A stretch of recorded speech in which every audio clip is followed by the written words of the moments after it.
বাংলাদেশের অন্যতম বৃহত্তম ছিটমহল হল দহগ্রাম ছিটমহল, যা ভারতের মূল ভূখণ্ডে অবস্থিত। এই ইউনিয়নের মোট আয়তন 22.68 বর্গ কিলোমিটার এবং মোট জনসংখ্যা প্রায় 20,000 জন। বাংলাদেশের মূল ভূখণ্ডের সাথে যোগাযোগ স্থাপনের জন্য 200 মিটার আয়তনের একটি ভূমি বাংলাদেশকে ইজারা দিয়ে রেখেছে ভারত। বর্তমানে এই জায়গাটিকে সবাই 3 বিঘা করিডোর নামে চিনে থাকে। 1992 সালের চুক্তি অনুযায়ী করিডোরটি দিনের 12 ঘন্টা সময়ের জন্য উন্মুক্ত করে দেওয়া হতো।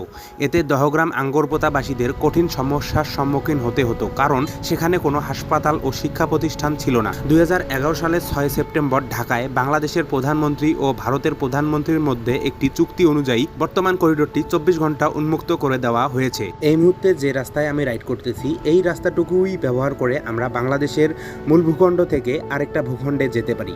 মূলত এই জায়গাটা এমন, জাস্ট এই রাস্তাটুকু আমাদেরকে যাতায়াত করার জন্য ইন্ডিয়া দিছে। এই পারেও বাংলাদেশ, ওই পারেও বাংলাদেশ।